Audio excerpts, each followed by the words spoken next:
Assalamualaikum warahmatullahi wabarakatuh. Dan ini adalah tempat-tempat paling misterius di dalam Islam yang belum ditemukan keberadaannya. Pada video kali ini kita akan membahas 3 tempat paling misterius di dunia yang keberadaannya belum diketahui sama sekali secara pasti. Akan tetapi kita mesti mempercayainya. Ada beberapa tempat di dunia ini yang belum kita yakini keberadaannya, namun belum diketahui di mana tempat tersebut berada. Tempat-tempat ini juga banyak disebutkan di dalam Al-Quran maupun hadis Rasulullah SAW. Apa-apa saja tempat tersebut? Berikut ulasannya. Yang pertama, tembok Ya'juj dan Ma'juj. Sekitar 50 km di utara Beijing ada sebuah desa di kaki bukit bernama Badaling. Dari tempat ini para turis dari berbagai belahan dunia memasuki pintu gerbang menuju ke tembok besar Cina. Pemandangan dari atas tembok sangatlah indah. Tembok sepanjang 6.000 km itu konon bisa terlihat dari bulan. Banyak orang menyangka itulah tembok yang dibuat oleh Zulkarnain dalam surah Al-Kahfi. Dan yang disebut Ya'juj dan Ma'juj adalah bangsa Mongol dari utara yang merusak dan menghancurkan negeri-negeri yang mereka taklukkan. Syekh Hamdi bin Hamzah Abu Zaid, seorang penulis dan peneliti tentang tembok Zulkarnain, meyakini bahwa tembok yang dibangun oleh Zulkarnain adalah tembok Cina tersebut. Hal ini kemudian dituangkan dalam sebuah buku yang telah diterjemahkan ke dalam bahasa Indonesia dengan judul Mengungkap Misteri Perjalanan Zulkarnain ke Cina. Buku ini diterbitkan pada Maret 2007 silam. Di dalam bukunya, Syekh Hamdi sangat yakin dan tanpa ragu menyatakan bahwa tembok Cina adalah tembok yang dibangun oleh Zulkarnain. Ia kemudian menyebutkan secara detail penelitian dan bukti-buktinya. Namun jika dilihat secara fisik terdapat perbedaan yang sangat jelas antara tembok yang dibangun Zulkarnain dengan tembok Cina. Pertama, tembok Cina terbuat dari susunan batu bata, sedangkan Al-Quran menyebutkan tembok Zulkarnain terbuat dari tumpukan besi yang kemudian dicampur dengan tembaga.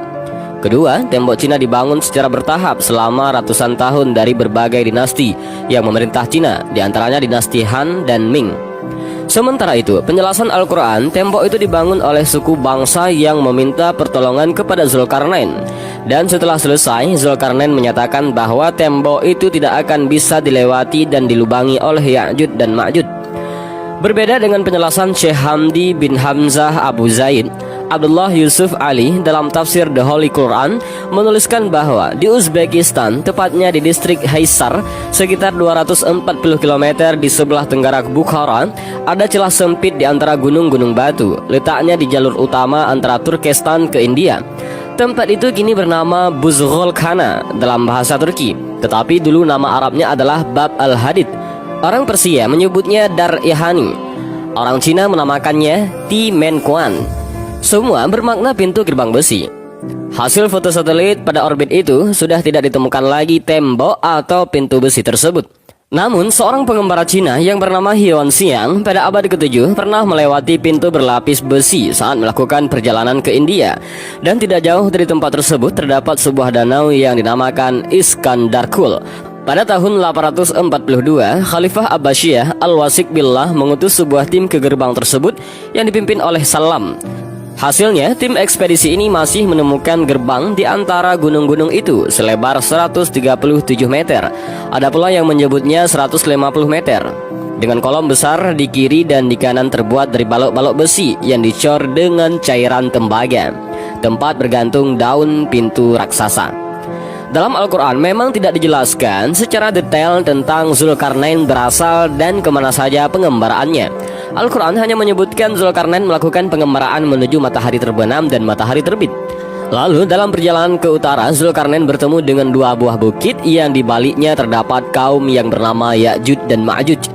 Lalu di manakah sebenarnya keberadaan tembok Ya'juj dan Ma'juj itu berada? Yang pasti hanya Allah SWT yang maha mengetahui yang ada di langit dan di bumi di mana keberadaan tempat tersebut. Yang kedua, tempat keberadaan telaga Ainul Hayat. Ainul Hayat menurut beberapa ahli tafsir merupakan air kehidupan yang bisa memperpanjang usia manusia. Yang meminum airnya seteguk saja maka hidupnya akan abadi. Kehidupannya dijamin oleh Allah Subhanahu wa taala hingga hari kiamat, kecuali dia memohon kepadanya untuk dimatikan. Beberapa hikayat menyebutkan kalau Allah Subhanahu wa taala menciptakan dunia, Dia menurunkan beberapa tetes air dari surga ke dunia. Salah satu tetesnya kemudian berubah menjadi Ainul Hayat atau si mata air keabadian.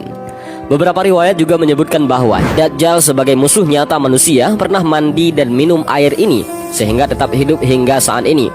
Tidak hanya Dajjal, seorang nabi bernama Khidir juga dipercaya masih hidup hingga saat ini dikarenakan meminum air ini. Di mana sebenarnya letak Ainul Hayat ini berada? Beberapa pendapat mengatakan bahwa letak Ainul Hayat yang dijaga Nabi Khidir berada di Pulau Bermuda. Oleh karena itu, banyak kapal dan orang yang hilang ketika melewati daerah tersebut karena para setan berbondong-bondong mengelilingi tempat tersebut untuk merebut Ainul Hayat. Jika memang benar tempat tersebut memang benar adanya, sekali lagi, hanya Allah yang maha mengetahui di mana sebenarnya tempat yang dipercaya dapat membuat manusia menjadi hidup abadi karena izinnya ini berada. Yang ketiga, pulau tempat Dajjal dikurung. Dajjal diyakini sebagai salah satu makhluk penanda akhir zaman. Sampai sekarang keberadaan makhluk tersebut pun masih banyak dipertanyakan. Banyak yang menyebut Dajjal saat ini masih dikurung di sebuah pulau dan akan keluar begitu akhir zaman sudah dekat. Namun di mana letak Dajjal dikurung? Tidak ada yang mengetahuinya dikarenakan begitu minimnya informasi mengenai di mana Dajjal dikurung. Ada beberapa pendapat yang mengatakan jika Dajjal dikurung di sebuah pulau yang bernama Socotra yang terletak di Samudra Hindia. Kepulauan ini terletak 80 km sebelah timur dari Tandu Afrika dan 380 km sebelah selatan dari Jazirah Arab. Kepulauan ini sangat terisolasi hingga sepertiga dari floranya tidak dapat ditemui di tempat lain selain di kepulauan ini. Namun hal ini pun tidak memiliki dalil yang kuat sehingga banyak para ulama yang tidak setuju mengenai hal ini. Akan tetapi sebagai umat Islam kita wajib mengimani akan keberadaan Dajjal, sang pembawa fitnah besar yang akan keluar di akhir zaman. Sebagaimana sabda Rasulullah SAW dalam sebuah hadis sahih dari Abu Umamah. Rasulullah SAW bersabda, "Wahai sekalian manusia, sungguh tidak ada fitnah yang lebih besar dari fitnah Dajjal di muka bumi ini semenjak Allah menciptakan anak cucu Adam. Tidak ada satu nabi pun yang diutus oleh Allah melainkan ia akan memperingatkan kepada umatnya mengenai fitnah Dajjal. Sedangkan aku adalah nabi yang paling terakhir dan kalian juga umat yang paling terakhir. Maka tidak dapat dipungkiri lagi bahwa Dajjal akan muncul di tengah-tengah kalian." Hadis ini dikeluarkan dalam Sahih Al-Jami'ah As-Shaghir. Syekh Albani mengatakan bahwa hadis ini sahih. Dan inilah 3 tempat yang paling misterius hingga saat ini belum diketahui pasti keberadaannya. Dan semoga apa yang telah kami sampaikan dapat menambah wawasan dan informasi kita seputar dunia Islam. Dan demikianlah video singkat ini, mudah-mudahan ada manfaat bagi kita semua. Amin ya rabbal alamin. Wallahu a'lam bishawab. Assalamualaikum warahmatullahi wabarakatuh.